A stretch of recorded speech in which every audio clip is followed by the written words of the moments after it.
Walang basihan, Abe. Lahat ng babaeng nakatikim ng luto ni Millie, iisa lang ang sinasabi. Lasang bulok ang ulam niya at kayong mga lalaki lang nasasarapan na para bang may gayuma yung luto niya na kayo tampalasa niyo ang target. Mauna, sige na. Hindi na. Talagang hindi na ako titikim ng luto niya. Para hindi ka na magselos. Selos? Hindi nga ako nagsiselos sa babaan yun. Nag-aalala lang ako, Abet. Nag-aalala na baka mangyari sa'yo ang nangyari kay Mang Tonyo. Kakakain mo sa karinderya ni Millie. Baka may anggaw ka rin. Maraming klase ng halimaw na lumilibot sa mundo. Siyempre, nandyan yung mga nilalang ng dilim na sana sa kwentong katatakutan mo lang mararanasan. At meron din naman na karaniwang tao lang naman pero sadyang halang ang kaluluwa.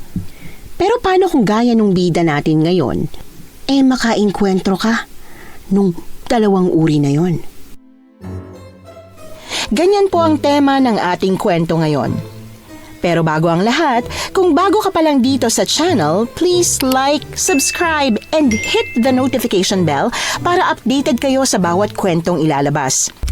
May bago tayong storya 3 hanggang 4 na beses sa isang linggo. At ngayon, para sa tampok nating kwento.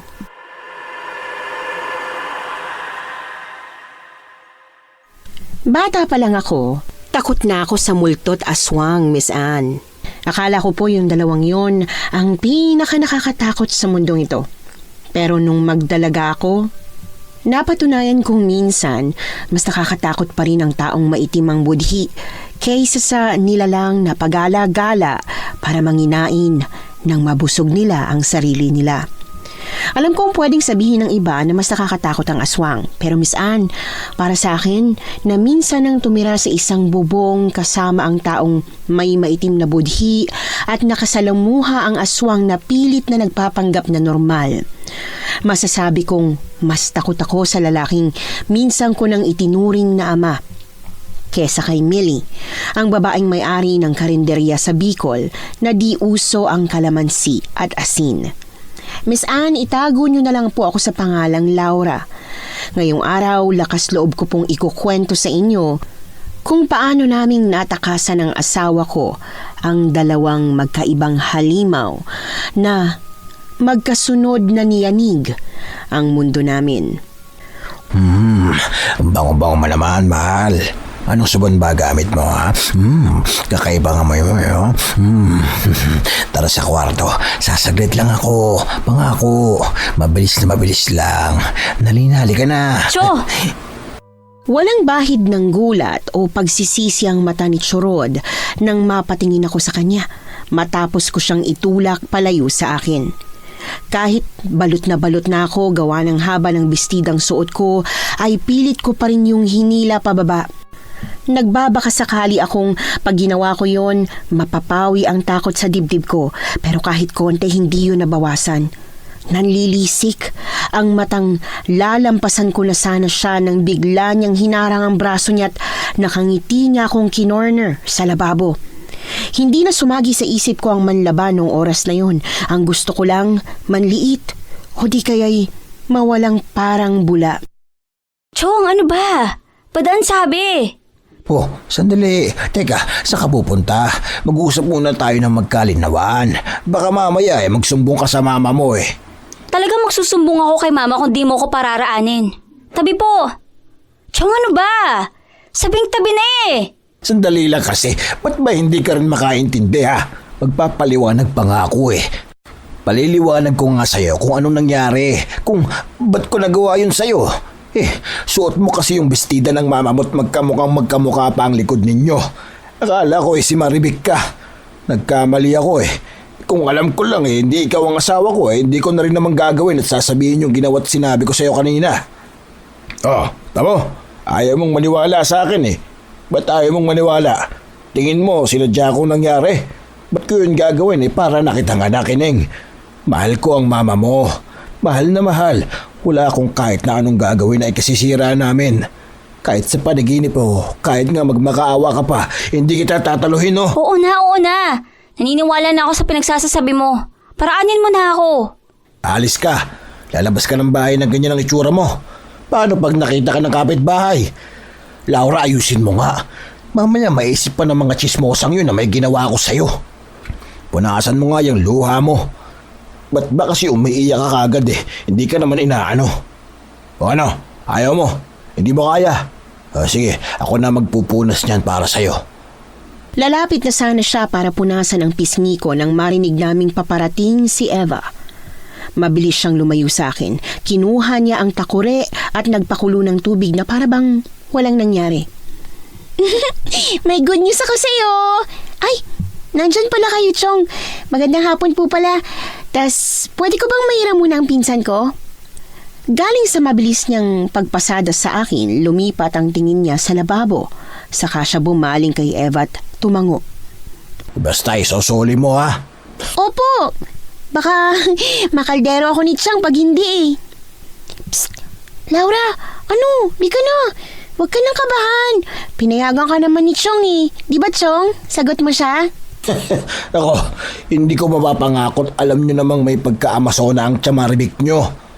Pero sakaling sumpungin ng mama niya at habulin siya ng kaldero, ay aawat ako.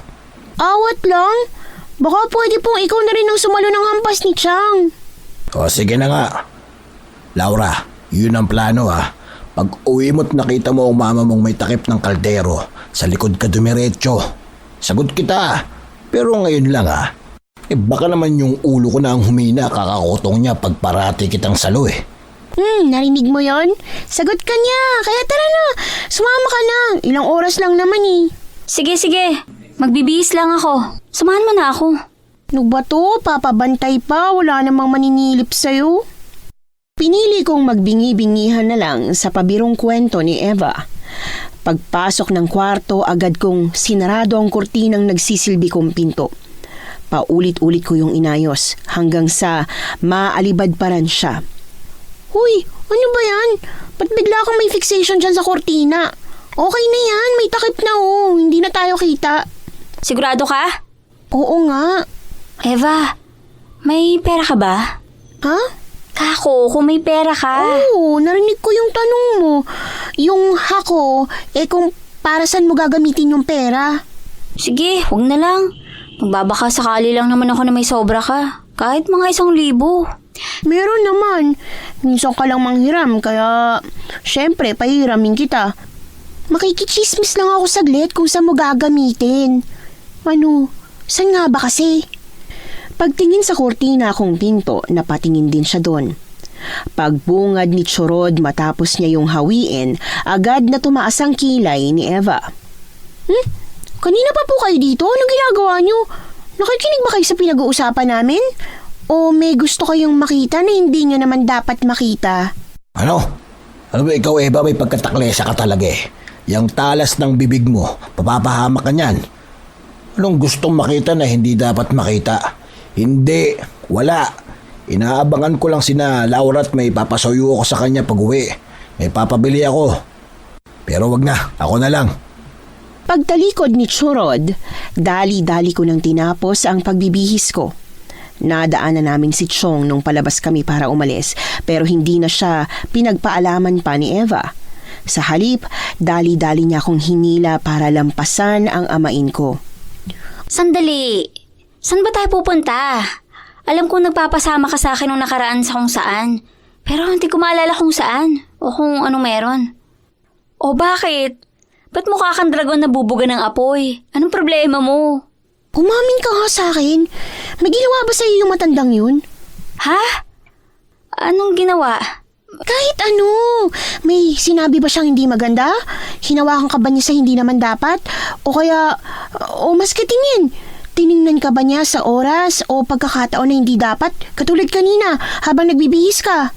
Hindi. Totoo, Laura. Magsabi ka sa akin ng totoo.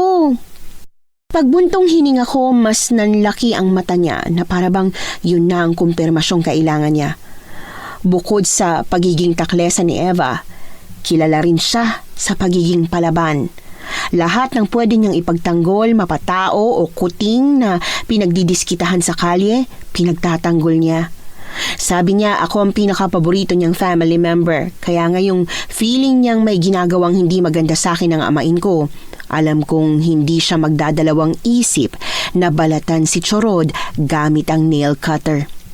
Eva! Teka, sandali! Para ka na namang kugong na si Laban eh. Galit na galit ka na naman. Sino kasi hindi magagalit? Alam na ba ito ni Marivic? Nabanggit mo? Ano sabi niya? Anong ginawa niya? Hindi pa alam ni Mama. Di ko pa nasasabi kasi ayaw ko namang magbintang. Lalo na't hindi ako sigurado. Hindi sigurado? Kasama mo na ako habang nagbibihis kanina. Nagawa ka pa niyang subukang silipan. Ay, gusto mo nang magpapinto sa kwarto, tas sasabihin mo na hindi ka pa rin sigurado? Ay, naku, kaeng-engan na. Kung ganyan di ka komportable sa kanya, isa lang ibig sabihin yan. May ginagawa siyang hindi dapat, kaya ka nagkakaganyan. Naku, yung matandang yun. Titirisin ko yun eh. Gusto ko siyang tirisin talaga. Ngayon na, as in ora mismo. Para mapigil siyang sumugod sa bahay, lumambitin ako sa braso niya at purasahan siyang hinila papunta sa kalsada kung saan kami mag-aabang ng tricycle. Ba't ka ba natatakot? Ano kaya katakot mo? Tingin mo, di maniniwala sa'yo si Chang? Pag ayaw niyang maniwala, nandito naman ako, no? Nandito kami ni na Papa.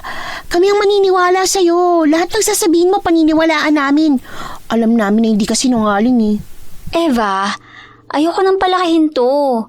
Hanggat wala siyang ginagawang hindi tama, okay lang. Basta hindi niya ako hahawakan, ayos lang. Kaya kong magtiis. Mahal na mahal siya ni Mama eh. Pakiramdam niya, si Chorod yung dawan niya. Ayaw kong sirain yung kung ano meron sila. Dawan! Yung totoo at tamang dawan ng mama mo, hindi ka gaganituhin. Eva, please. Sige na. Bigyan pa natin ng chance si Chorod. Baka di naman niya talaga sinasadya. Baka tulad ng iba, wala lang din siyang boundary. Walang self-awareness. Medyo insensitive. Maraming matatandang ganon. Ewan ko sa'yo. Pero sige, pagbibigyan kita ngayon lang. Pag naulit pa yung parang pamboboso niya sa'yo o na mali lang siya ng hinga sa'yo, sabihin mo sa akin. Magsabi ka. Magsasabi ka ha. Kahit na ano mangyari, promise mo yan. Promise? Thank you. Sobrang thank you talaga. Pinsan kita. Kadugo. Sino pa bang poprotect at magtatanggol sa'yo kundi ako, diba? Tsaka, alam ko naman na kung ako ang may gantong problema, kahit ikaw yung pinakamabait dito sa atin, ilalabas at ilalabas mo rin yung sungay mo. Naiiling ko siyang tinawanan. Paparahin ko na sana yung parating na tricycle nang hawakan niya ang kamay ko. Pagkakita sa 3,500 na siniksik niya sa palad ko, dali-dali kong binalik sa kanya yung isa, pero hindi niya yon tinanggap. Eva, isa, ang kulit. 1,000 nga lang. Kasya na to para sa pinto. Babadgetin ko na lang. Kunin mo na lahat. Kunin mo na lahat. Tapos magandang klase ng materyales na ang gagamitin mo sa pinto. Hindi yung nagpapinto ka nga, isang siba lang, mabubuksan din agad. Di parang wala rin. Tsaka lock. Bumili ka ng magandang lock. Doblehin mo na. Pag kulang, buksan mo na rin yung pinakatatagong piggy bank mo. Doon mo na lang muna ibawas yung kulang. Tas kung magkano man yung mababawas mo doon, sabihin mo sa akin. Papalitan ko pag may pera na ulit ako. Hindi na, okay na to. Tama na to. Ay, sino nga palang gagawa ng pinto mo? Si Chorod? Tingin mo gagawan kanya ng pinto? Ako na lang. Kaya ko siguro yun. Parang di naman ganun kakomplikadong gumawa ng pinto eh. Alam ko na kung sino. May kilala akong marunong. Bukod sa baka hindi ka na nun singilin sa labor, may tsansang pati materyales. Sasagutin niya. Makapagpalakas lang sa'yo. Ha? Sino? Gusto mong malaman? Tumango ako sa kanya. Akala ko sasabihin niya kung sino, pero tinaas-taasan niya lang ako ng kilay. Bago niya mapara ang tricycle na parating, dahan-dahan na yung bumagal, sa katuluyang tumigil sa harapan namin. Pagkarinig sa lugar na pupuntahan namin, naalala ko bigla kung anong meron ngayon. Bago ako makapag-react, makatanggi o makaangal, sinubsob niya na ako sa loob. Birthday ni Abet ang pupuntahan natin, di ba? Nasaan ang regalo mo? Ikaw? Ako? Anong ako? Hoy, wala akong hinandang regalo sa kanya. Ngayon ko nga lang naalala na birthday niya eh. Kung di ko pa narinig sa lugar nila, hindi ko pa maaalala. Ibig ko sabihin, ikaw ang regalo ko sa kanya. Insan, walang regalong tatapat sa presensya mo sa birthday niya. Ikaw lang sapat na sapat na. Ikaw, puro ka talaga kalokohan. Kulukuhan ka dyan. Ano, pustahan? Pagkakita nun sa'yo, mamumulang tenga't liig nun. Tas yung ngiti nun, susubukan niya pang pigilan. Pero wala, di naman niya kaya eh. Talaga bang hindi mo alam na gustong gusto ka ng kulokoy na yon? Oo nga't patorpi-torpi siya. Hindi niya maamin pero halata naman no. Maski kalabaw, alam na patay yun sa'yo. Alam ko. Ah, okay. Alam mo naman pala eh. Pero ano? Ano, hindi mo lang siya trip? Di siya yung tipo mo? Hindi pa siya yung priority ko. Ah, teka.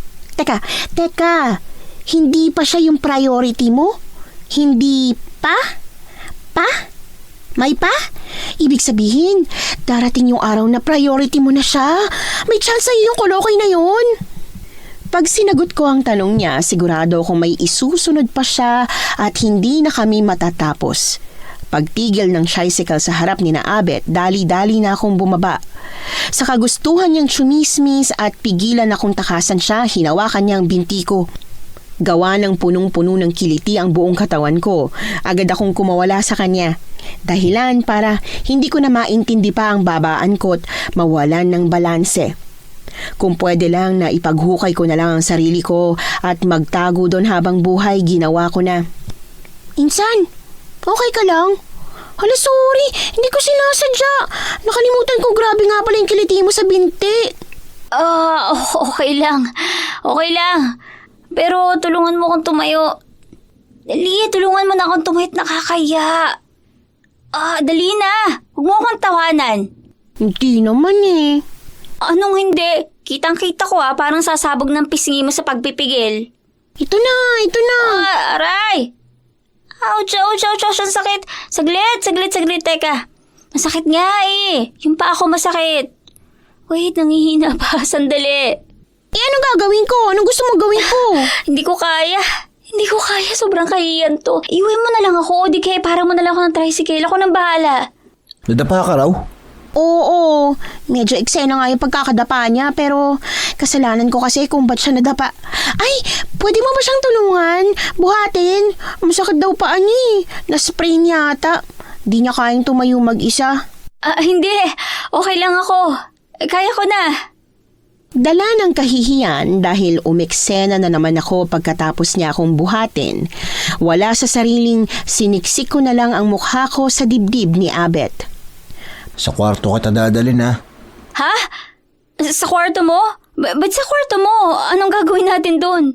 Gagamutin yung sugat mo. Nandun kasi yung first aid kit. Okay. Pagpasok namin, agad din siyang lumabas ng kwarto para maghanap ng bulak kasi walang ganon sa first aid kit niya. Hindi kalakihan ang kwarto ni Abet pero malinis yun at mabango. Walang kakaibang amoy na sabi nila natural lang sa kwarto ng lalaki kasi lalaki sila at medyo may kadugyutan. Sa tagal niyang bumalik at sa presko ng hangin na pumapasok sa malaking bintana niya sa kwarto, bigla na lang akong nakaramdam ng antok na hindi ko malabanan kahit anong pagpupumilit ko. Akala ko'y idlip at ilang minuto lang akong nakapikit kaya laking gulat ko ng pagising ko, sarado na ang bintana. Nakahiga na ako ng maayos at may kumot na sa katawan ko. Gising ka na pala. Anong oras na? Si Eva? Nandiyan pa ba si Eva? Umalis na. Kanina pang 6:00. Kailangan daw kasi siya sa kanila para i-check ang BP at blood sugar ng papa niya. Iniwanan niya ako? Hindi niya ako sinubukang gisingin? Ginising. Sinubukan ka nga niyang gisingin eh. Ang kaso, ang himbing-himbing ng tulog mo. Kahit anong kalabit niya, wala. Kaya hindi na kita pinagising. Sabi ko, ako nang bahala sa'yo. Ganun ba? Oo, sige, mauna na ako. Uuwi na ako at malamang hinahanap na ako ni Mama. Sorry ha, pasensya talaga sa nangyari. Saka, salamat. May pagmamadali kong inayos ang sarili ko. Nung tingin ko ay presentable na ako, dali-dali na akong lumakad palabas nang bigla kong maalala ang dahilan kung ba't nandito kami ni Eva. Pagpihit ko paharap sa kanya, bigla siyang naalerto. Ha? May sinasabi ka ba? Wala. Akala ko meron eh. Bigla ka kasing lumingon, akala ko may sasabihin ka o kaya may nakalimutan. Abet, Ha? Bakit? happy birthday. Nawala sa isip ko na birthday mo ngayong araw pero babawi ako. Ihahabol ko na lang yung regalo ko ha. May gusto ka ba? Sabihin mo lang at baka kaya ko namang ibigay. Teka. Teka, wala akong maisip eh. Sandali lang ha. Ano ba? Ano ba yung pwede kong hingin sa'yo na hindi ka mahihirapang ibigay sa akin? Sunod-sunod akong napalunok, gawa ng ideyang sumagi sa isip ko. Namalayan ko na lang, nakalapit na ako sa kanya't nahalikan ko na siya sa pisngi. Agad na namula ang tenga at leeg niya, kaya pati pisngi ko nadamay. Happy birthday ulit, Abet. Mauwi na ako ha. Uuwi na talaga ako. Teka lang, Laura. Teka lang naman. Anong ibig sabihin nun? Hinalikan mo ako? Ano na tayo? Huwag mong sabihin na magkaibigan pa rin tayo eh. Hindi naman naghahalikan ng magkaibigan. Kung makapagsalita ka, parang sa labi kita hinalikan eh. Pisngi lang naman yun. Kahit na. Hinalikan mo pa rin ako. Tsaka, hindi ka ganong klase ng babae. Siguradong may ibig sabihin ng ginawa mo. Laura, gusto mo ba ako? Gusto mo rin ba ako? Malamang mas gusto kita kaysa gusto mo ako pero may chance bang gusto mo rin ako? Special ka. Special ka para sa akin. Tsaka, gusto ko kita. Pero, hindi pa ako pwedeng makipagrelasyon. Kung maghihintay ka, sakaling handa ka maghintay, ikaw yung lalaking gusto ko na maging unang nobyo ko. Oo naman, maghihintay ako. Walang kaso sa akin ng maghintay. Kahit gaano katagal. Basta hindi tayo aabot ng 50. Kayang-kaya kitang hintayin, promise. Sige, Sige? pwede ka naman ligaw. Pumapayag na ako. Ba't mo ako pinapayagang manligaw eh hindi naman kita tinatanong kung pwede ba ako manligaw sa'yo? Aray! Ouch! Ito naman napaka-amaso na. Anak ka talaga ni Chamaribik. Parang binibiro ka lang eh. Pero ayos lang. Kahit Amazona ka o maging battered husband ako, okay lang basta ikaw yung wife. Ewan ko sa'yo. Napakamaloko mo talaga. O sige na, alis na talaga ako at makakaldero na ako ni Mama. Agad at wala sa sariling naitikom ko ang bibig ko nang bigla niya akong hinilat, hinagkan. Sa gulat, saglit pa akong nagpumiglas, pero imbis na pakawalan, mas lalo niyang hinigpitan ng pagkakayakap sa akin. 5 seconds lang, isang yakap lang kahit ngayon lang oh.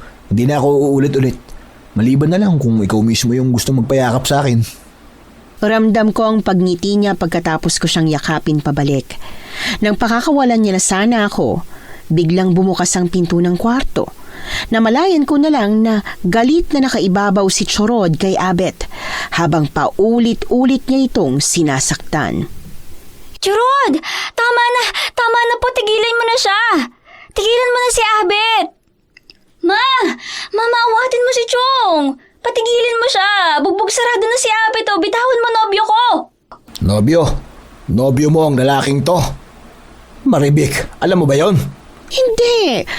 Alam ko na gusto't patay na patay si Abet kay Laura, pero hindi ko alam na sila na pala. Hindi ko nga alam na nagliligawan pala yung dalawang yan eh. Laura, totoo ba? Kayo na ba talaga ni Abet? Oo po, Ma. Kailan pa? Ba't di ko alam? Ba't hindi namin alam ng mama mo? Ba't hindi namin alam? Ba't hindi nyo man lang sinabi sa amin? Hayaan mo na, Rod.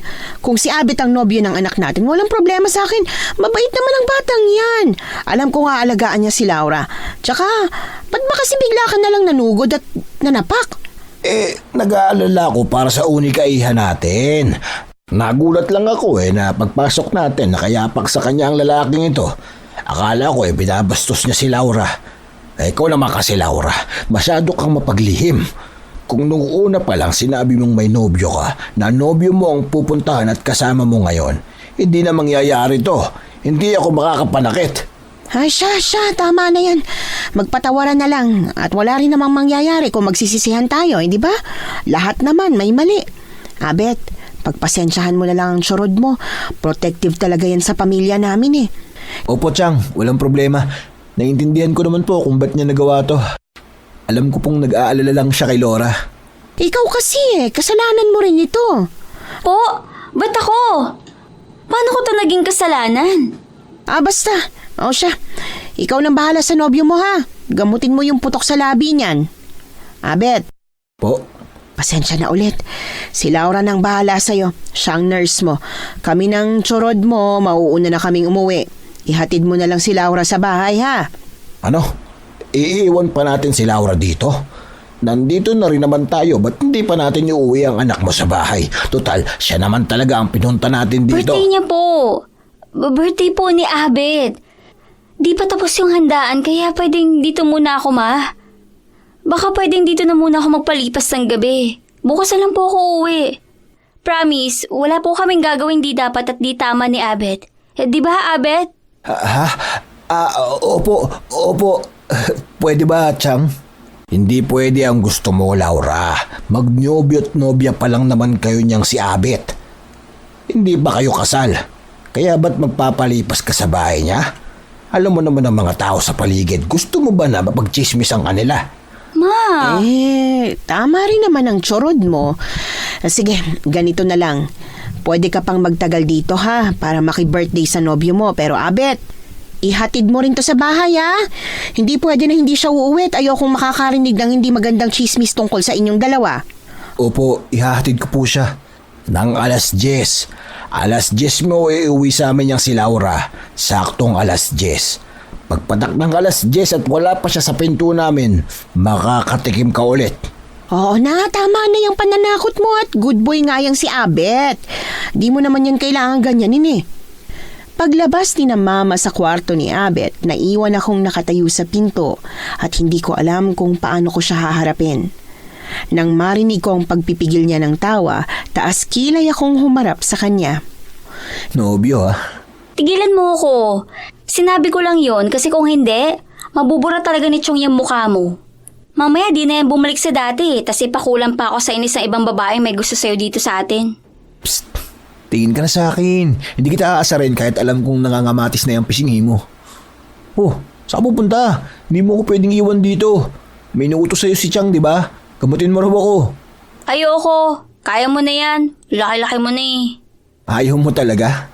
Ayaw nga. Ikaw nang bahala sa sarili mo. Sige, madali lang naman akong kausap pero susumbong kita sa mama mo. Nataranta ako nang bigla niyang binuksan yung bintana. Sa pag-aakalang nasa labas pa nga si na mama at isusumbong niya ako na parang bata, nahila ko ang patilya niya. Ray, oo na, hindi na. Binibiro ko lang naman eh. Grabe, sakit ha.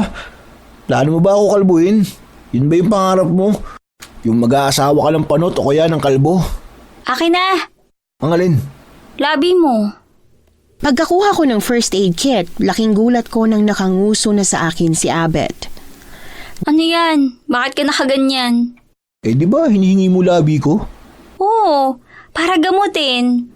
Hindi para ano. Hindi para ano? Hindi para halikan. Dali-daling dinampot ni Abet yung unan sa kamat, tinakip sa sarili na para bang mapuprotektahan siya nun. Sakaling may plano nga akong gawin sa kanya. Kanina sabi mo gusto mong hintayin kita. Tapos bigla mong sinabi kay Chama Rebik na nobyo mo kot ngayon.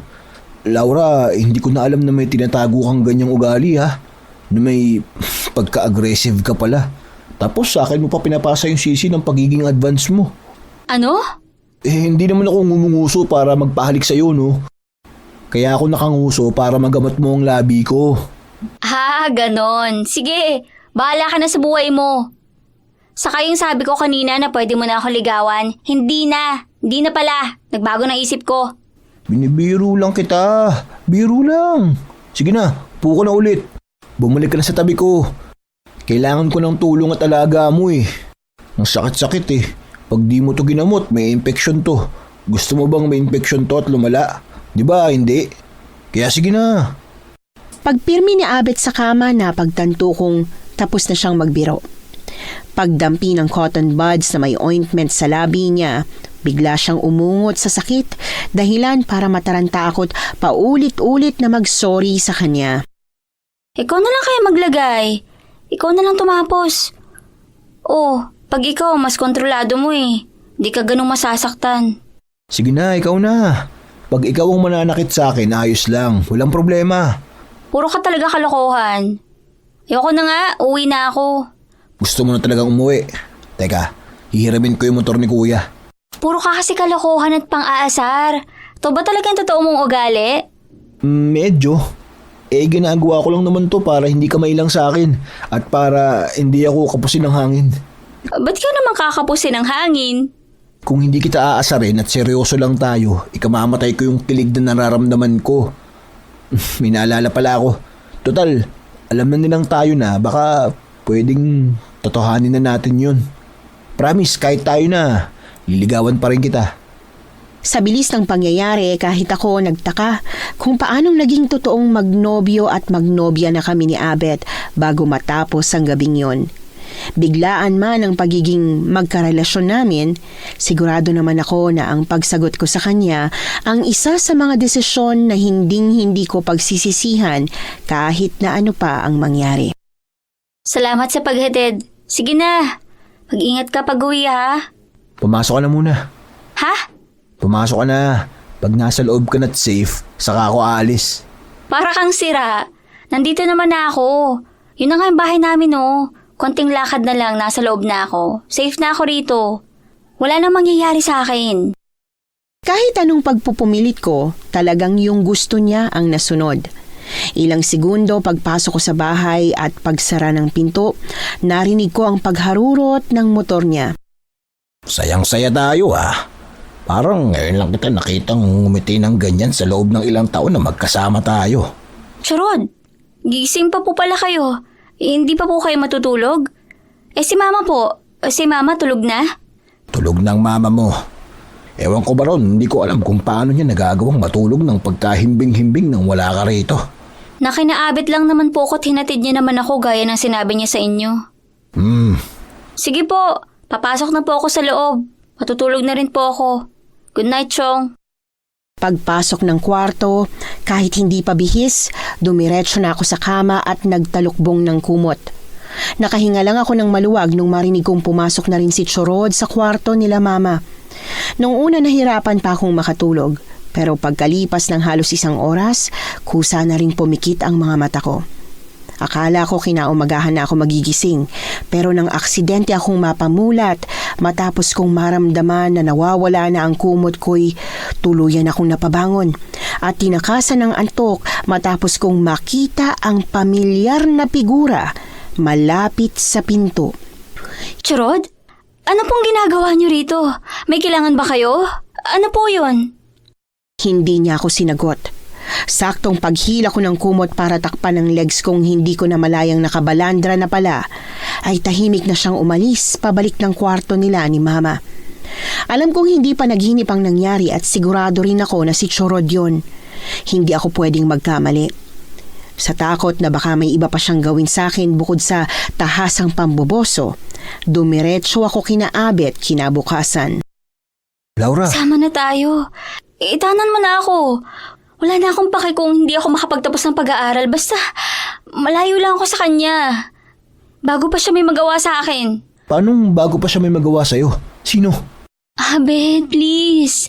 Please, umalis na tayo rito. Kahit saan, ayos lang sa akin. Basta malayo sa kanya. Laura, relax. Nandito ako.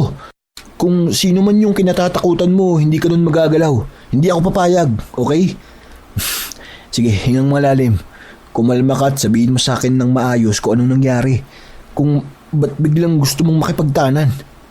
Nang mapansin niya na naiilang na ako sa tingin ng mga kapitbahay nilang nakikiusyoso, hinawakan niya ang kamay ko. Pumasok na si Kuya sa trabaho. Ako na lang yun nandito. Sa loob tayo. Doon na tayo mag-usap. Ano, okay na ba yan? O gusto mo pa ng isa? Dagdagan ko pang tubig mo? Okay na to. Sigurado ka? Pagtango ko, binitiwan niya ang pitsyel at pinaghila ang sarili niya ng bangko. Ayos ka na ba? Mas kalmado ka na? Oo, pero yun pa rin yung gusto kong mangyari. Gusto ko pa rin umalis dito. Gusto ko pa rin itanan mo ako, Abet. Natatakot ako. Natatakot ako kay Chorod. Kay T-Rod? Bakit? Anong ginawa niya sa'yo? Sinisilipan niya ako. Dati, pasimple lang siya kung mamboso.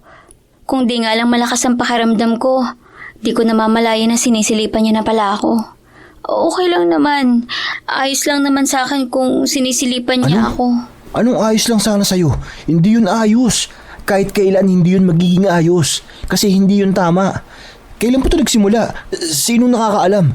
Si Eva. Alam ba to ni Eva? Alam ni Eva. Gusto niya kumprontahin si T-Rod. Pero pinipigilan ko siya. Kahapon? May nangyari kahapon? Bago kayo pumunta rito? Habang naguhugas ako ng plato kahapon, bigla na lang ako niyakap at inamoy-amoy ni Chong. Nagpaliwanag naman siya, akala niya raw ako si Mama. Magkamukha raw kasi kami ng likod. Tapos suot ko pa yung bestida ni Mama. Sinadya niya yun. Imposibleng nagkamali siya. Imposibleng hindi niya kilala ang likod ng asawa niya. Eh ako nga, kilala kong likod mo eh. Hindi ako mamamali. Sinubukan kong ibuka ang bibig ko pero walang lumabas mula ron. Nang mapagtanto niyang nahihirapan akong magkwento at ayoko nang balikan ang mga nangyari, mahigpit niya akong niyakap. Talaga bang ayaw mong sabihin to kay Tia Marvick? Mahal na mahal ni Mama si Churod. Sa mata niya, si Churod ang pinakamabait na lalaki sa mundong ibabaw. Parang anghel. Hindi siya maniniwala sa akin. Baka sisihin niya pa ako kung ba't nagawa ni Churod ang nagawa niya. Ayoko masisi Abet. Ayoko rin kumalat pa to sa mga kapitbahay. Ang gusto ko na lumayo na. Lumayo kay Chong. Pero kung ayaw mo, kung hindi ka handang pamilyahin ako, naiintindihan ko naman. Ako na lang aalis. Handa ako. Laura, handa akong pamilyahin ka kung yun lang ang paraan para malayo ka sa amain mo. Itatakas kita, Laura. Itatanang kita. Mamayang gabi na mismo. May alam akong pwede nating puntahan na hindi nila tayo basta-basta mahahanap. Talaga? Oo. Diyos ko, salamat Abet. Salamat talaga. Pero, kaya mo pa bang bumalik sa inyo? Ha? Ayoko Abet.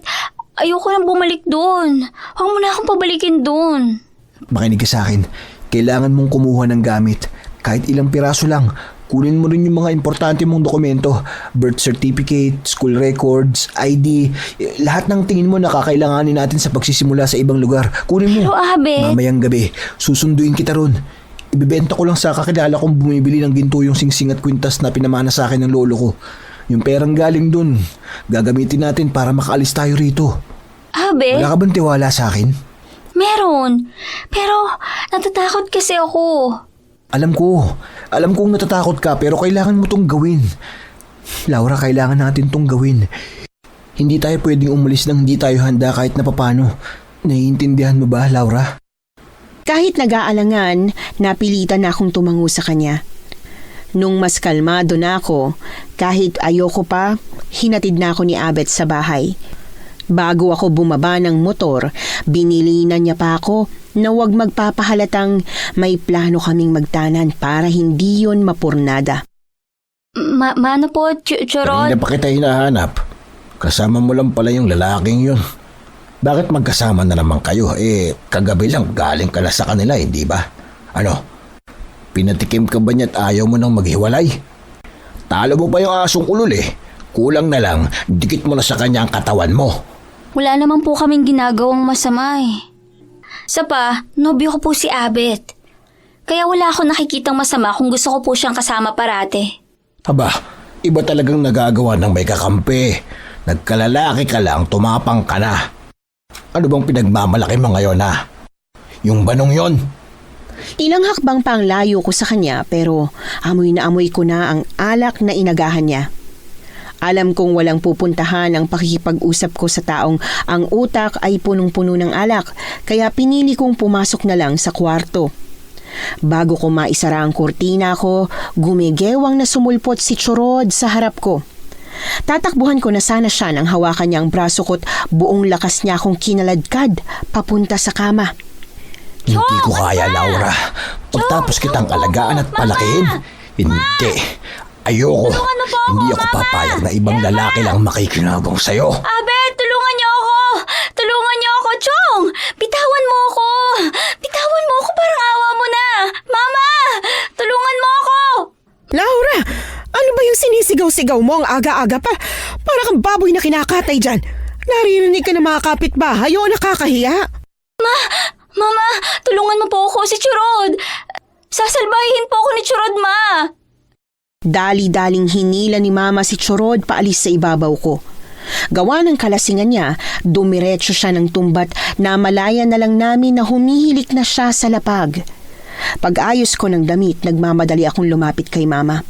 Yayakapin ko sana siya at pasasalamatan pero bigla siyang humakbang palayo sa akin. Pinuntahan niya ang asawa niya at pilit itong ginising na parang aksidente lang na nakatulog doon si Chorod at di niya yun naabutan na muntik na akong gahasain. Ma! Ay naku, itong tiyong mo kasi ang tigas ng mukha. Sinabihan lang wag magiinom nang walang laman ng tiyan at mabilis siyang malalasing. Pero yung gusto niya pa rin ang sinusunod niya. Oh, ano pa hinihintay mo dyan? Parang bago ng bago eh. Magpakulukan at magdala ng maligamgam sa kwarto. Ano pong ginagawa niyo? Ano sa tingin mo? Eh di inaasikasong Chorod mo. Bulag ka ba, Ma? O pinipili mo magbulag-bulagan? Huwag mo sabihin hindi mo alam kung anong muntik na mangyari. Muntik na akong pagsamantalahan, Ma. Ako, Ma. Yung anak mo, Ma. Pagsasamantalahan na kinakasama mo. Ako, Ma. Ako. Laura, ano ba? Hinaan mong boses mo, maririnig ka ng mga kapitbahay. Gusto mo bang pagchismisan nilang pamilya natin? Yan ba talaga yung mas importante sa'yo? Yung iisipin ng kapitbahay natin? Yung kinakasama mong rapist? Laura! Eh ako, Ma. Hindi mo ba ako naisip? Paano naman ako, Ma? Paano ako? Kung si Chorod ang gusto mong protektahan, sinong poprotekta sa akin? Sa akin na anak mo. Saka bakit parang kailangan ko pang ipaalala sa yung paulit-ulit na anak mo ko? Na dapat ako ang inuuna mo. Kakausapin ko ang Chorod mo. Pagsusurihin ko siya. Pangangakuin ko siya na wag nang uulitin tong nangyari. Kaya patawarin mo na siya, anak. Mabait ang Chorod mo. Alam mo yan, di ba? Sigurado ako na hindi niya sinasadya yung nangyari. Lasing lang siya, kaya niya to nagawa. Ito ang unang beses na pinagtangkaan niya ako. Pero hindi po ito yung unang beses na may ginawa siyang hindi maganda, Ma. Ma, sinisilipan ako ni Chong. Pag nagbibihis, pag natutulog. At kahapon lang niyakap niya ako, Ma. Hiwalayan mo na siya. Iwanan natin siya. Kaya naman natin, May. Malaki na po ako. Kayang-kaya na kitang tulungan sa mga bayarin, May. Mahal ko ang Chorod mo, Laura. Ano? Mas mahal mo siya kaysa sa akin, Ma? Laura naman. Anak, please. Huwag natin paabutin sa ganito. Huwag mo akong papiliin. Ayokong mamili sa inyo. Pero kailangan po, Ma. Sabi mo ay mong mamili. Pero mas kinakampihan mo siya. Sa pagkampi mo sa kanya, pinipili mo siya. Maaayos pa natin to. Kailangan lang natin mag-usap na tatlo at maaayos pa to. Pagagawan kita ng pinto para hindi ka na niya mapasok. Tama na, Ma. Hindi na po natin ito maayos. Kahit yung sa atin, hindi na natin maayos eh. Laura, anak, intindihin mo naman ako. Ma, mukha po bang hindi kita iniintindi? Na hindi po kita iniisip? Alam kong mahal na mahal mo yung hayop na yan. Kaya lang sinubukan kong manahimik eh. Na huwag tong palakihin. Pero habang tumatagal, mas nagiging walang hiya yung lalaking yan. Mas sumasama. Hindi na kita pipiliting iwan ang lalaking yan para sa akin. Pero hindi rin po ako magpapapilit na ayusin pa to. Aalis na ako rito, Ma. Magkanya-kanya na po tayo. Aalis? At saan ka naman pupunta? Saan ka pupunta, Laura? Hindi ko na sinagot si Mama. Inimpake ko ang lahat ng pinapadala sa akin ni Abet at nagmamadali na akong lumabas ng bahay. Habang naghihintay ng tricycle sa gilid ng kalsada, hinabol ako ni Mama. Akala ko nagbago ng isip niya at sasama na siya sa akin pero inabutan niya lang ako ng sobre na may lamang pera. Ayoko nito. Hindi ko kailangan ng pera Sige niyo. na, kunin mo na. Huwag ka na makipagmatigasan. Kailangan mo yan eh. Kailangan niyo yun ni Abet. Siyang kasama mo kung saan kayo pupunta, hindi ba? Mabait na bata si Abet. Alam kong hindi kanya sasaktan at pababayaan. Sa ngayon, alam kong hindi mo pa ako mapapatawad pero pagdating ng araw, sana mahanap mo sa puso mo na mapatawad ako, anak. Mag-iingat ka, ha? Mag-iingat kayo. At huwag na huwag niyong pababayaan ang sarili niyo. Pagtigil ng tricycle, sumakay na ako agad. Nahagip pa ng mata ko ang naiiyak na pagkaway sa akin ni Mama.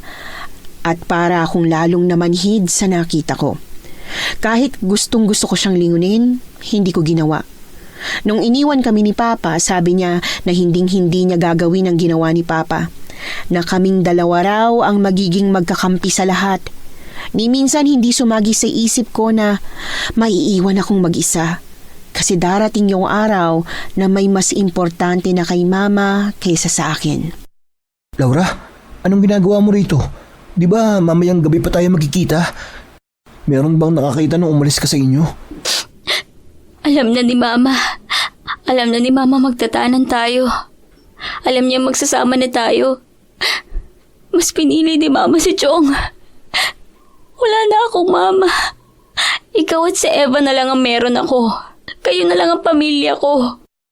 Nung una, sinubukan niya pa akong patahanin. Pero nang mapagtanto niyang hindi ako basta-bastang titigil sa pag-iyak, hinayaan na lang niya ako at tahimik na dinaluhan. Nung mas kalmado na ako, imbis na iwan sa kanila'y sinama niya ako sa pagbebentahan niya ng alahas.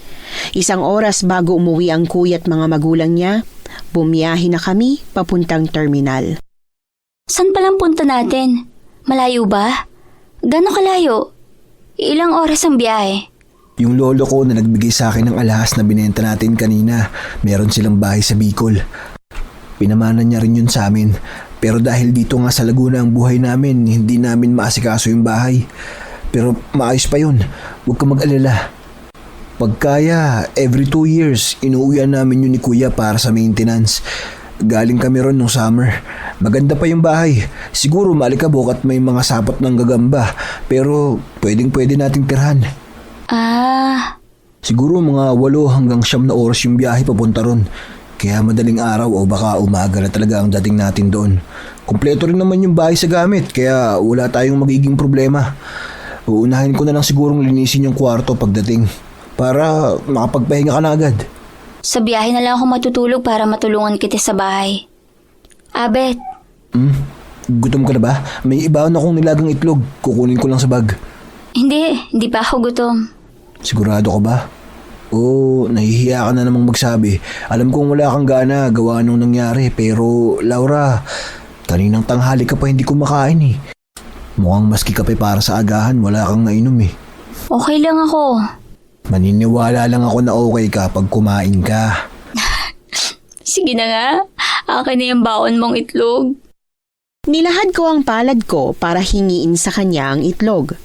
Pero imbis na ibigay yon agad pagkakuha sa bag, binalatan niya muna yon saka inabot sa akin. Salamat. Salamat, Abet. Napakababaw talaga ng luha ng misis ko. Parang yan lang, iniiyakan mo na. Ang cute-cute mo. Misis mo? Sino? Ako?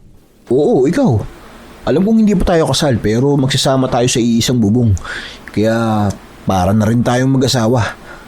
Para na rin kitang misis pero alisin na lang natin yung parang yung misis na talaga kita. Ayaw mo ba? Kung hindi ka komportable sa gantong setup, 3 yung kwarto sa bahay sa Bicol, pwede kang magkaroon ng solo mong kwarto. Hindi na. Ayoko mag-solo. Gusto mo rin ako makatabi? Kailangan ko ng katabi.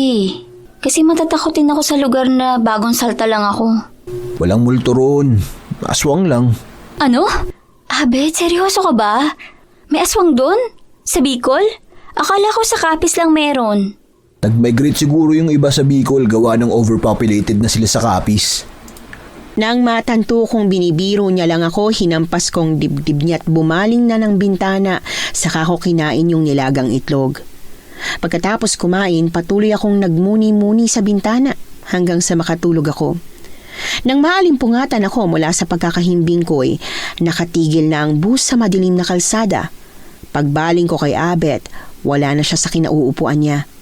Dali-dali akong tumayo at kunot noong nagpalinga-linga nang makitang ako na lang pala ang naiwan sa loob ng bus. Abet? Abet? Nasaan ka? Nasaan kayo? Abet, ano bang nangyari? Joke ba to? Kung oo, paano mo naman nakonsyaba lahat na nakasakay sa bus? Yung driver, yung konduktor. Abet, hindi na to nakakatuwa ah. Pagbaba ng bus, sumalubong sa akin ang walang buhay na katawan ni Abet. Pinagfifiestahan yun ng mga aswang na pulang-pulang mata't may nakakatakot na ipin. Pag-atras ko pabalik sa loob ng bus para magtago, biglang nag-angat ng tingin sa akin ang matandang babaeng aswang. Hinabol niya ako sa loob ng bus at ang paulit-ulit na pagsigaw na lang ang tanging nagawa ko bago niya ako naabutan. Laura! Laura! Laura! Laura! Gising! Gising! Nananaginip ka! Abet, may aswang! Lahat tayo nakasakay rito sa bus, kinain ng aswang. Abet, patay ka na. Patay ka. Nakita ko. Panaginip. Laura, panaginip lang yun. Nananaginip ka lang. Nandito ako. Buhay ako. Buhay kami. Buhay ka rin. Walang aswang. Ligtas tayong lahat. Para maniwala akong nagsasabi siya ng totoo, hinawakan niya ang kamay ko at dinampiyon sa pisngi niya. Mainit, 'di ba? Kasi nga buhay ako. Walang aswang. Hindi ako kinain ng aswang. Hindi yun totoo. Binibiro lang kita kanina eh. Hindi ko naman alam na ganito ka pala na matatakutin. Nung ayos na ako, agad na humingi ng dispensa si Abet sa mga pasaherong naabala namin, gawa ng panaginip ko. Pero, talaga bang walang aswang sa pupuntahan natin? Alam kong panaginip lang yung nangyari kanina pero parang totoo kasi siya para sa akin eh. Naku, hindi pa siya nangyari. Baka mangyayari pa lang. Hindi, wala. Teka, may Pero, kapangyarihan ka na makita ang parang ganun nga yung hinahanap. pakiramdam. Parang nakikita ko yung future. Magsabi ka na nga ng totoo kung may aswang baron. Wala nga. May sinasabi yung mga matatanda dati na mayroon daw na may naengkwento raw silang aswang. Pero wala naman silang patunay. Sigurado ka ba? Dadalhin ba kita sa lugar na mapapahama ka pagkatapos kitang ilayo sa Laguna? Panaginip lang talaga yung napanaginipan mo. Wala yung ibang ibig sabihin. Pangako. Pagkakita ko sa Mayon, pagdating namin sa bayan nila, nawala na rin sa isip ko ang pangit kong panaginip sa bus. Mahal, tingnan mo yung mayon oh. Kitang-kita. Di ba swerte raw pag nagpakita agad sa'yo yung mayon? Swerte ba o mabait ka raw ang ibig sabihin? Basta may ganun, di ba? Hoy, okay ka lang ba? Nakikinig ka ba sa akin? Ba't parang wala ka sa sarili? Ulitin mo nga. Yung sinasabi ko tungkol sa mayon, na pag nagpakita yun sa'yo, may dalisay kang puso, or basta parang ganun.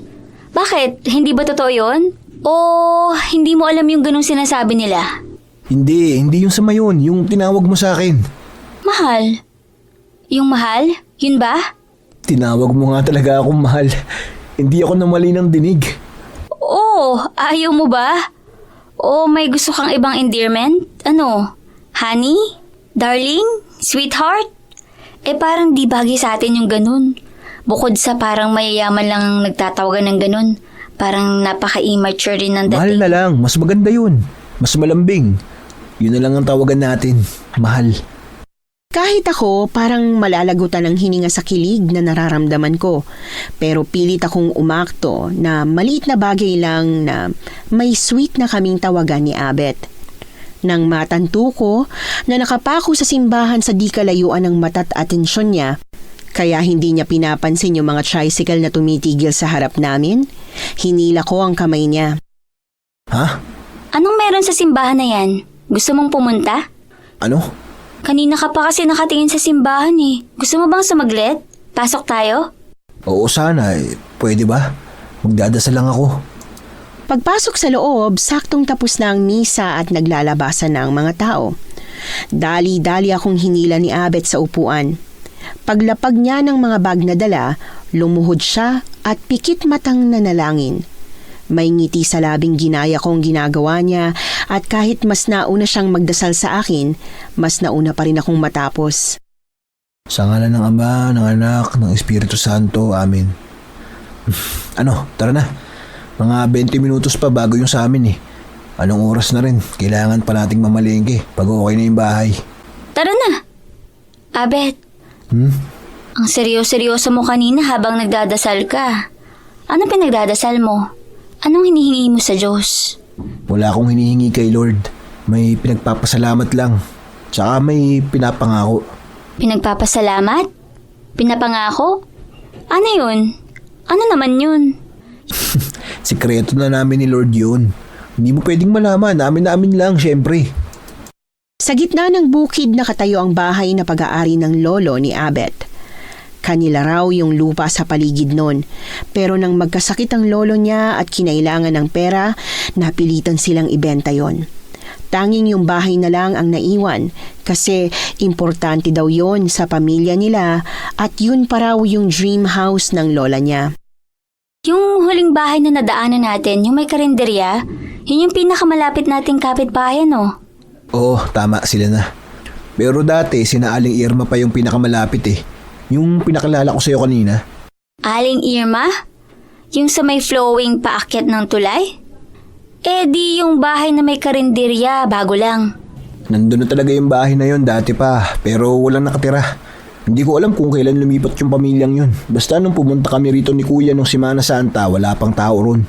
Ah, Pero ayos na din na may ganyan na rito. Pag tinatamad tayong magluto, pwede tayong bumili na lang sa kanila. Ang bango nga ng mga ulam nila pagdaan natin di ba? Naamoy mo ba?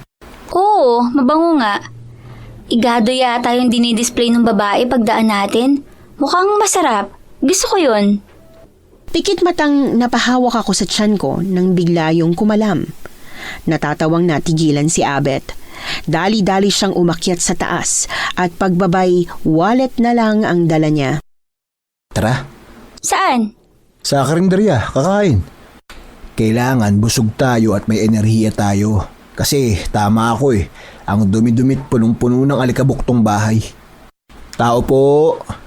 Tao po! Pabili po! Tao po! Abet, maghintay ka. Sa lakas ng boses mo, siguradong naririnig ka nila kung nasan sila. Baka may ginagawa lang o niluluto yung iba nilang paninda. Ang tagal eh. Gutom na ako. Nasaan na ba kasi yung mga yun? Tao po! Pabili po! Ano po yun? Paghawi ng kurtinang nagsisilbing pinto na nagdi-divide sa parang karinderya at mismong loob ng bahay nila, lumabas ang babaeng sa tingin ko'y kaedaran lang namin. O baka nga mas bata pa siya sa amin. Maganda siya, as in maganda. Maputi siya at makinis na makinis ang balat. Parang mas makinis pa nga siya sa mga artista sa TV. Mahaba at tuwid na tuwid ang buhok niya at ang mukha niya'y parang pinag-isipan talaga ng Diyos nung ginagawa siya. Mahal, Ha? sabi ko kung ilang kanin yung sayo. May soft drinks din sila, bibili ako. Gusto mo rin ba? Okay na ako sa isa't kalahating kanin, tas soft drink. May pop cola kayo? Malamig? Oo, meron. Medyo nagyayelo na nga eh. Isa po. Bale, 2 order ng igado, 4 na kanin, 1 pop, 1 Sprite. May dadagdag pa kayo? May gusto ka pa?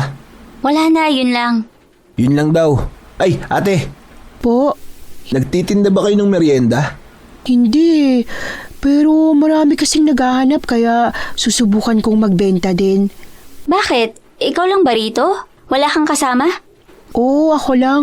Kaya 2 o 3 lang yung putahing binibenta ko. Ang galing mo naman. Hindi naman. Wala lang talaga ako maaasahan eh. Pag hindi ako kumilos, mamamatay ako sa gutom. Teka, ngayon ko lang kayo nakita. Bagong lipat kayo? Oo, doon kami sa lumang bahay, sa gitna ng bukid nakatira. Ay, doon. Buti na lang may malapit na rin sa akin. Di na ako masyadong matatakot sa gabi.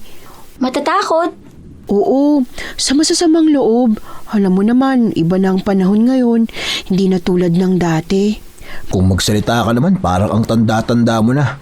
Parang naabutan mo yung panahon dati ah. Abet, ikaw kung sino-sino talaga yung mga inaasar mo. Mag-asawa kayo? Bagong kasal? Oo, bagay na bagay kami no? Congrats. Pag nagkaanak kayo, pag-ayos lang sa inyo, kunin niyo akong ninang ha. Sige ba, basta may dagdag palagi yung ulam na bibilihin namin. Nakakahiya kay... Sorry, ano nga ulit pangalan mo? Millie. Tsaka wala yun. Guluhin niyo lang ako ng guluhin. Walang kaso sa akin. Pag-serve sa amin ng kanin at ulam, pumasok na si Millie sa loob para balikan ang naiwan niyang adobo. Nang makitang sarap na sarap si Abet sa igado, na-excite na rin akong kumain. Pagsubo ng kanin at ulam, agad na bumaliktad ang sikmura ko sa lasa ng pagkain. Kahit nahihiya ako kay Millie na nakalabas na ulit, hindi ko kinayang lunukin ang mga niluto niya at sinuka ko yun sa gilid. Mahal? Bakit? Ayos ka lang ba? Anong nangyari? Yung pagkain ba? Hindi mo ba nagustuhan yung ulam? Nang mapansin niyang nahihiya akong magsabi gawa ng nasa harap lang namin si Millie, inalalayan niya na akong tumayo. Laura, anong nangyari? Ayos ka lang ba? Yung luto ko ba yon? Hindi mo nagustuhan? Hindi yun. Ayos lang yung luto mo. Ano lang, talagang hindi lang maganda yung pakiramdam niya. Kanina pa to eh. Millie, sige, iuwi ko muna si Mrs. Yung pagkain mo, paano to? Ibabalot ko para mauwi mo? Sige. Wag na. Wag na? Baka matagalan pa eh. Gusto ko nang umuwi. Hindi ko na kaya. Nahihilo na talaga ako. Mahal, tara uwi na tayo. Kahit na alam kong halata ni Millie na nagpapanggap lang ako, pinangatawanan ko pa rin talagang hindi maganda ang pakiramdam ko at tinigil lang yon nung nasa bahay na kami. Yung tubig natin galing biyahe, may natira pa ba? Meron pa. Teka, kukunin ko. May binili ka ring candy, di ba? Ibaba mo rin, kakainin ko. Pag-abot niya sa akin ng bote, agad kong nilaklak ang laman nun. Saka pinagsabay ang 2 mentos. Nginuya ko yun ng mabuti hanggang sa mawala yung lasa ng igado sa dila ko. Ano, okay ka na? Candy, gusto mo pa? Meron pa sa taas ay kukuha kita. Okay na. Ano ba kasing nangyari? Ba't bigla ka na lang nagsuka? Anong lasa mo sa ulam? Talaga bang nasarapan ka? Oo, masarap yung igado. Medyo matabang, parang walang asin pero masarap naman. Malinamnam. Malinamnam? Talaga? Nalinam naman ka ron? Hindi mo nalasahan na na parang bulok? Ano? Mabango yung ulam. Amoy masarap. Pero lasang bulok. May nakain kang bulok na karne? Baka naguyo yung si Millie Nahaluan ng hindi magandang klase yung baboy na nabili niya. Habet, hindi. Hindi lang yung karning nakagat ko yung lasang bulok. Kundi yung buong ulam, pati yung sabaw. Sabaw pa lang lasang bulok na eh. Ha? Paano nangyari yun parehas tayong igado yung ulam. Sa isang kaldero niya lang kinuha yung ulam natin. Ayos naman yung lasa ko sa ulam na binigay niya sa akin. Ayaw mong maniwala? Hindi naman sa ayaw kitang paniwalaan nakakapagtaka lang kasi. Di sige, bumalik ka ron. Ipabalot mo sa kanya yung mga naiwan nating pagkain. Dalin mo rito nang magkaalaman. Baka natapon niya na yun. Matagal-tagal na rin nung umalis tayo Di, bumalik ulit ng bago. Ano? Teka, seryoso ka? Oo, bumalik ka ulit. Tas dito natin tikman na magkaalaman. Bago ako makalabas ng gate, naharang na ako ni Abet. Sunod-sunod siyang tumango sa akin at kumakamot sa ulong lumakad pabalik sa karinderya ni Millie. Malinis ang karinderya ni Millie. Mukhang ganon din siya sa sarili, kaya hindi ko maintindihan kung ba't lasang galing sa basurahan ang luto niya. Ang sarap-sarap nga ng amoy nun.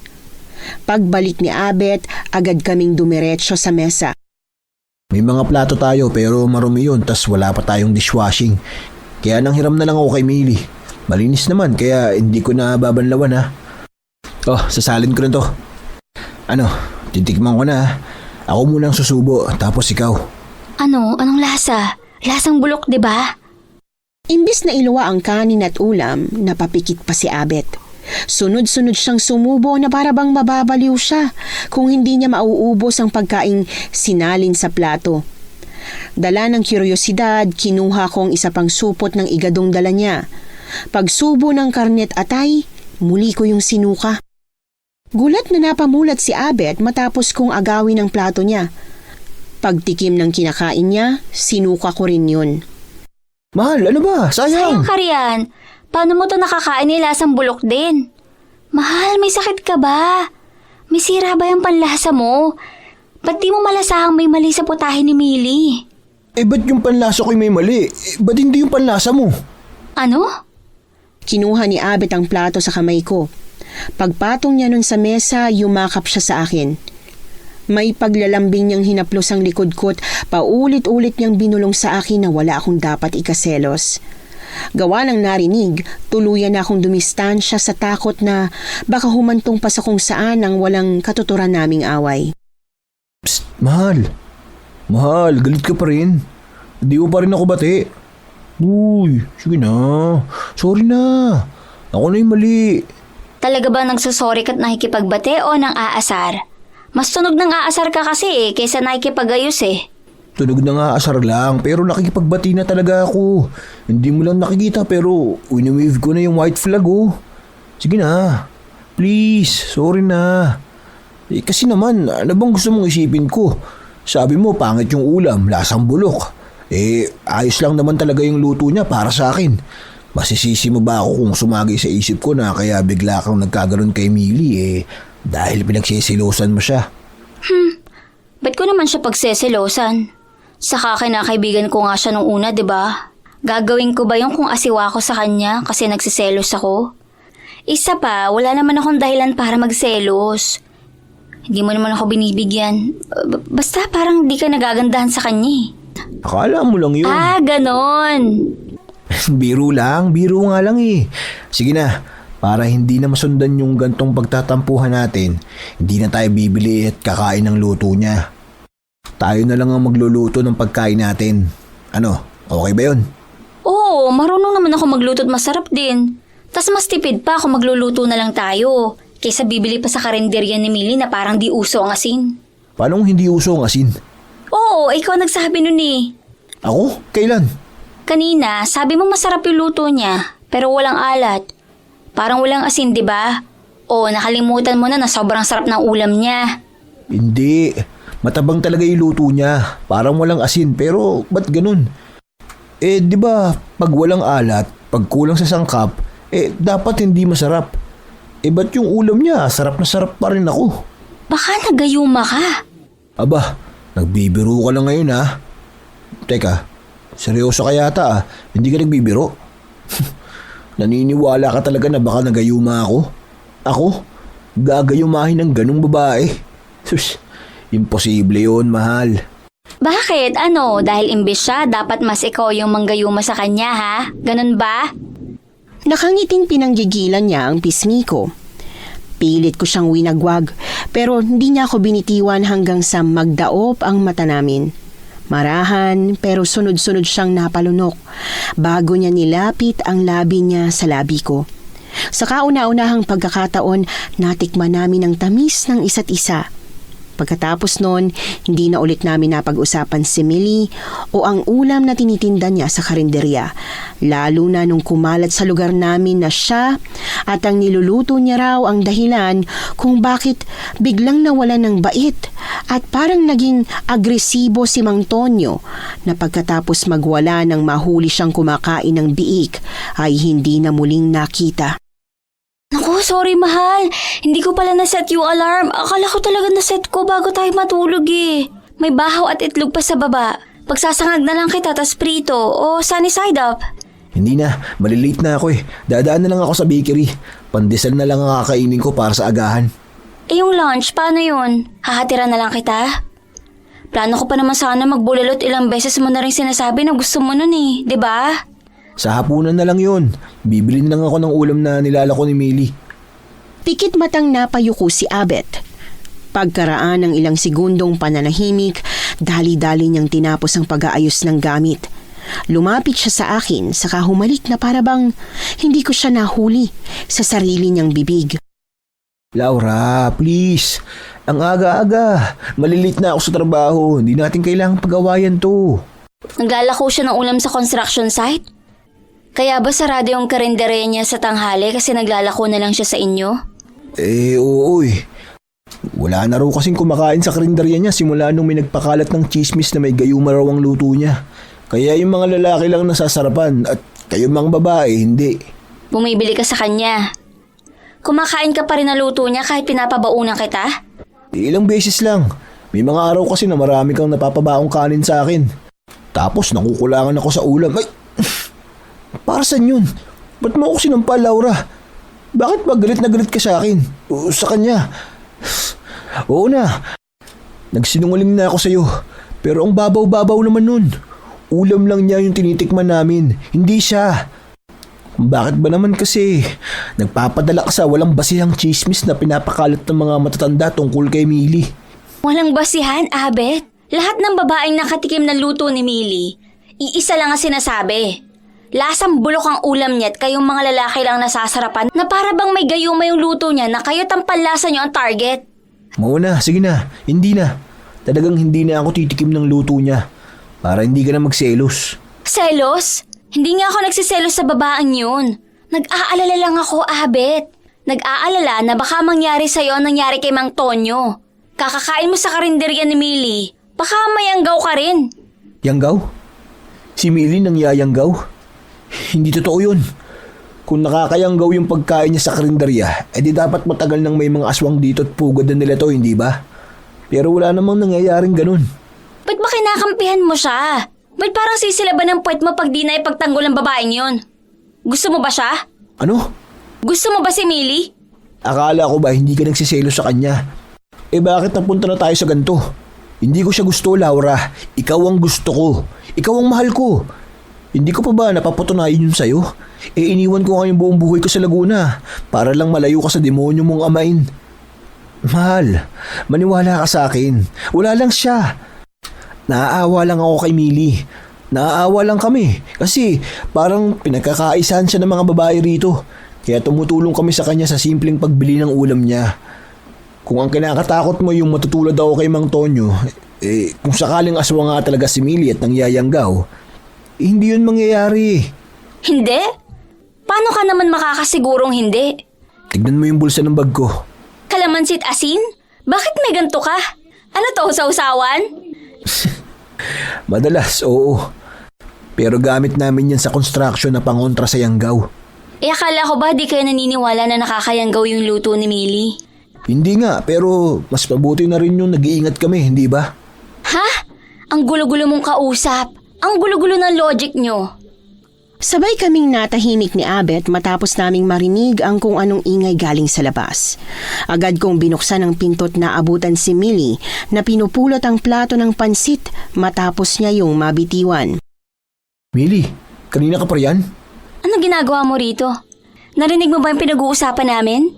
Oo, pero Laura, hindi ko naman sinasadyang makinig sa pinag-uusapan yung mag-asawa eh. Birthday ko kasi, kaya magbibigay sana ako ng pansit at saka cake. Sige, pasensya na. Millie, teka, ano kasi? Okay lang, Abet. Tsaka Laura, huwag kang mag-alala. Hindi ko nabebentahan ng ulam ang asawa mo. Ayoko naman na ako pang maging dahilan para magkalabuan at magkasira kayo. Millie, saglit. Teka lang, Millie. Saan ka pupunta? Susundan mo siya? Oo, mahal. Magpapaliwanag lang ako. Nakakaawa naman kasi. Akala niya pa naman, kaibigan niya tayo. Ang akala niya, alam mong bumibili ako ng ulam sa kanya. Tuwan-tuwa pa naman siya na hindi katulad ng ibang babae rito. Mahal, sandali lang ha. Kakausapin ko lang siya. Susubukan ko lang magpaliwanag. Abet, wag na. Hayaan mo na siya. Narinig na niya tayo eh. Paano ka pa magpapaliwanag sa kanya? Hinalikan niya ang kamay ko bago niya yun binitiwan. Sinubukan kong humabol kay Abet na hinahabol naman si Millie pero tinigil ko rin at hinayaan na lang siya nang maalala ko ang malungkot na mukha ni Millie.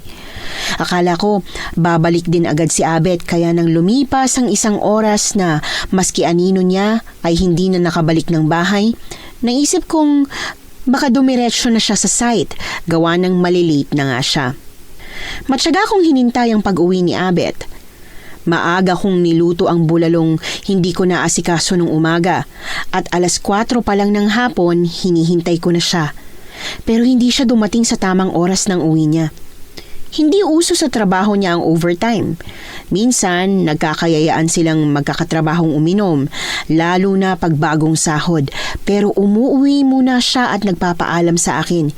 Kung kaya't nung lumalim na ang gabi, lalo pa akong nabalot ng pag-aalala. Tao po? Tao po? Millie? Millie, gising ka pa ba? Millie? Ako to, si Laura. Itatanong ko lang sana kung saan nagpunta si Abet pagkatapos kanyang kausapin ng umaga. Pagbukas niya ng pinto, ay nakangiting humakbang ako paatras. Uulitin ko na sana ang tanong ko sa kanya nang mahimigan ang ungot ng lalaking nagmumula sa loob ng bahay niya. Bago ko siya mausisa kung sino o ano yon, naunahan na niya ako. Nobyo ko yun. Naaksidente siya sa trabaho kaya pinauwi na muna siya ng boss niya. May nobyo ka pala. Oo naman. LDR lang kami kasi sa Katanuan siya nagtatrabaho. Tsaka ilang beses sa isang buwan lang ko umuwi. Pero meron. Ano nga pala yun? Sinong hinahanap mo sa akin? Si Abet? Oo. Nakita mo bang asawa ko? Ikaw kasi yung alam kong huli niyang nakasama eh. Ako? Ba't ako? Laura, hindi ako. Oo, nagkausap kami ng umaga pero saglit lang yun. Tanungin mo pa si Aling Irma. Nakita niya kami nun eh. Ang sama nga ng tingin niya sa akin. Akala yata inaahas ko ng asawa mo. Ginagayuma. Wala ka bang kilalang katrabaho niya? Wala kang kontak sa kanila? Kasi sila dapat yung tinatanong mo kung nasa ang asawa mo at pumasok yun pagkatapos namin mag-usap eh. Malilate na raw siya. Hindi ko kilala yung mga katrabaho niya eh. Pero yung pamangkin ni Aling Irma, alam ko. Kasama niya yun sa site. Sige, sila na lang pagtatanungan ko. Salamat, saka Millie. Ha? Pasensya na kung dumistansya ako sa'yo at naniwala sa mga chismis tungkol sa mga luto mo at karinderyang walang asin at kalamansi. Pero kasi, totoo naman talaga, yung sinasabi nila na lasang bulok ang ulam mo. Nalasahan ko rin yun, kaya nga... Kaya nga niluwa at sinuka mo yung igado nung unang beses kang kumain sa karinderya ko? Takbo! Laura, takbo! Tumakas ka na! Tumakbo ka na, Aling Irma! Nanghingi ka ng tulong! Tama sila! Aswang nga ang babaeng yan! Aswang nga si Millie! Sakto pagbalik ko ng tingin sa kanya ay ang pag-angat ng sulok ng mapulat manipis niyang labi. Bago pa ako makahakbang paatras para sundin ang nanghihinang utos ni Abet, nahawakan niya na ang buhok ko't nahila na ako papasok sa loob. Pakawalan mo ako! Bitawan mo ako! Billy! Bitawan mo ako! Akala ko ba gusto mong makita ang asawa mo? Dadali na nga kita sa kanya. Ayaw mo pa? Abet? Si Abet? Anong ginawa mo kay Abet? Ba't kami? Wala naman kaming ginagawa sa'yo. Wala kaming kasalanan sa'yo. Walang kasalanan? Ikaw? Kayo? Walang kasalanan? Meron, Laura.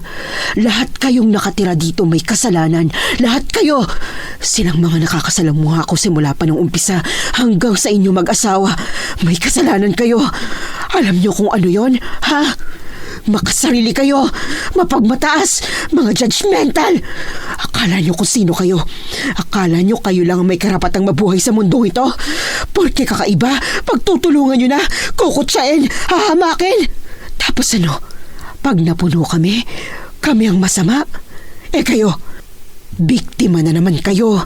Hindi kita maintindihan. Wala akong naiintindihan sa mga sinasabi mo. Kinutya? Pinagtulungan? Kailan ko ginawa yun sa'yo? Huwag kang magmaang-maangan. Sang-ayon ka kina Aling Irma, diba? Ang tingin mo sa akin, malanding salot na aagawin ng asawa mo. Ano? Ano ka ng ano? Bingi ka ba? Napakalabo mo kasi. Hindi ko pinapalayo si Abet. Oo, pinagbawalan ko siyang kumain ng pagkain mo. Di dahil nagsiselos ako. Kundi dahil natatakot ako na baka mangyari sa kanya yung sinasabi nila nangyari kay Mang Tonyo. Di umaming ka rin. Pinagtutulungan niyo nga ako. Teka nga, hindi ka rin naman talaga inosente, di ba? Talaga namang may ginagawa kang hindi maganda. Nangyayanggaw ka naman talaga, di ba? Ginagawa mong aswang yung mga lalaki mong suki mo. Laura, daba! Hindi ko alam kung saan nakuha ni Abet yung itak na bitbit niya. Basta pagdapa ko at pagtingin sa kanya, natapyas niya na ang ulo ni Millie na parang bolang gumulong-gulong sa sahig. Nang masiguro niyang wala na si Millie, yung may-ari ng karinderyang sabi ng mga taga rito'y wala raw asin at kalamansi, nang hihinang nawala ng balanse si Abet. Bago siya matumba, dali-dali na akong tumayo para saluhin siya. May ngiti sa labing nahawakan pa ni Abet ang pisngi ko bago siya nawala ng malay gawa ng malalim na sugat na nakuha niya mula kay Millie. Eva, anong ginagawa mo rito? Insan, gising na! Yung asa-asawahan mo, gising na! Salamat sa Diyos at ayos ka. Akala ko hindi ka pa magigising eh. Ang sabi kasi ng albularyo, 2 o baka 3 araw daw ang aabutin bago ka magkamalay. Ilang araw ba akong tulog? Isang buong araw. Eva, Oo nga, ako nga. Paulit-ulit tayo. Ako to, your beautiful cousin-in-law. anong ginagawa mo rito? Paano mo nalaman na nandito kami? San pa? Eh di sa pamilya mo rin. Tsaka tinawagan niya ako. Pagkatapos ng nakakalokong aswang encounter nyo, kinailangan niya ng moral support ko, no? For effort ka naman na ibiyahe sa malayong pinsan ko. Pero abit naman, sa dami talaga ng lugar sa Pilipinas, talaga sa baryong may aswang pa. Ha? Di pa ba sapat yung traumang nakuha niya kay Chorod? Eva, may gagawin ka pa, di ba? Sabi mo, di ka pa tapos mag-ayos sa mga damit mo sa kwarto, di ba? Oo nga, sabi ko nga exit na ako at hahayaan ko na muna kayo. Paglabas ni Eva, talagang sinara niya pa ang pinto. Bagay na kinailing ko. Uupo sana si Abet, pero agad siyang napangiwi at natigilan nang kumirot ang sugat niya sa tagiliran. Ano, masakit? Oo, sobra. Teka, diyan ka muna at iinitin ko yung herbal na iniwanan sa'yo ni Julie. Julie? Sino yun? Siya yung albularyo ang gumamot sa'yo. Ano raw albularyo at manunugi siya. Yung si Millie, matagal-tagal na rin pala siyang hinahanap. Sa Romblon niya raw unang naengkwentro si Millie. Pero madulas, natakasan siya. Alam mo mahal, buti swerte tayo. Ang galing mo. Isang tabas lang naputol mo yung... Sa rami ng pinagdaanan ko sa kamay ng bruhang yun. Ayoko nang makakarinig ng kahit na ano tungkol sa kanya. Gusto mo ba na yung panaginip ko, siya at aswang na lang? Maawa ka naman sa akin oh. At oo na, opo, sa susunod, makikinig na ako sa'yo. Diyan sa kutob mo, sa instinct o kung ano pang sasabihin mo nang hindi na ako mapahamak. Kaya wag mo na akong pagalitan at sumbatan. Yung Julie na sinasabi mo pala, siguro naman sinuyod niya tong buong baryo, no? Bukod ba kay Millie, wala nang ibang aswang na nagpanggap na normal na tao? Baka mamaya yung binibilihan ko ng karne sa palengke, aswang din. Wala na raw. Si Millie lang daw yung nag-iisa rito. Ano pang iniisip mo?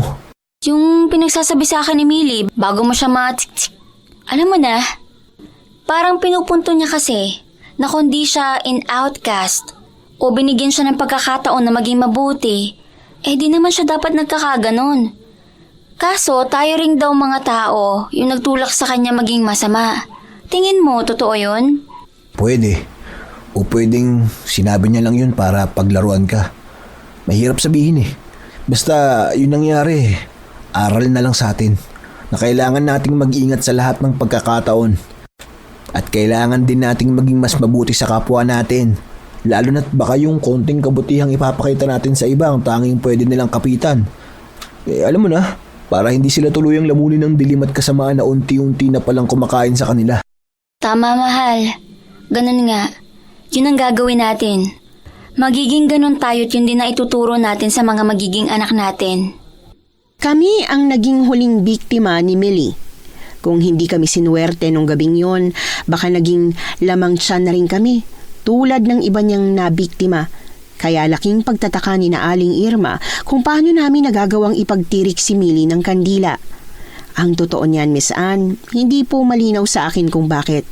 Pakiramdam lang namin, kailangan po namin yung gawin para kay Millie. Hindi sa Millie na naging masama na nambibiktima, kundi para sa Millie na minsang naghangad na sana napakitaan siya ng kabutihan at pag-uunawa. Nung sumunod na taon, pagkatapos naming lumipat sa Bicol, nagdesisyon po si Abet na magtrabaho sa ibang bansa. Dahil doon, gumaan ang buhay naming mag-asawa at kahit papaano, hindi na rin kami isang kahig, isang tuka. Paminsan-minsan dumadalaw pa rin sa akin si Eva kasama ang asawa at 7 taong gulang niyang anak. Pag magkasama kami, pakiramdam ko, mga dalagita pa rin kami gaya ng dati. Miss Anne, taon na po ang lumipas nang pinili namin ni Mama na talikuran ang isa't isa. Namatay na rin si Chorod at kahit na nagkapatawaran na kami ni Mama sa pag-iwan niya sa akin sa ere, ay hindi na rin talaga nabalik sa dati ang relasyon namin. Sa ngayon, masaya na po ako sa buhay ko kapiling ang isa naming anak ni Abet. Kung ano man yung pinagdaanan kong takot at trauma sa aswang man o sa amain ko, Lahat po yun, binaon ko na sa limot. At sa paggawa ko nun, napalaya ko na rin ng tuluyan ng sarili kong dati araw-araw na nabubuhay sa takot. Lubos na gumagalang, Laura. Nagustuhan niyo po ba ang ating kwento ngayong araw? Kung oo ang sagot at hindi mo pa nagagawa, subscribe na. Click the notification bell ha, para updated ka sa tuwing maglalabas kami ng bagong kwento. Click like at mag-iwan na rin ng comment. Masayang-masaya ako tuwing nagbabasa ng messages mula sa inyo. At kung may sarili kayong karanasan na gusto nyong ibahagi sa amin, email lang sa missanhorrorstories@gmail.com. Dire-diretso lang, missanhorrorstories@gmail.com. Malay nyo, sa susunod, yung kwento na ninyo ang binabasa namin para sa ating mga tagapakinig. Hanggang dito na lang muna at maraming salamat sa inyong panonood.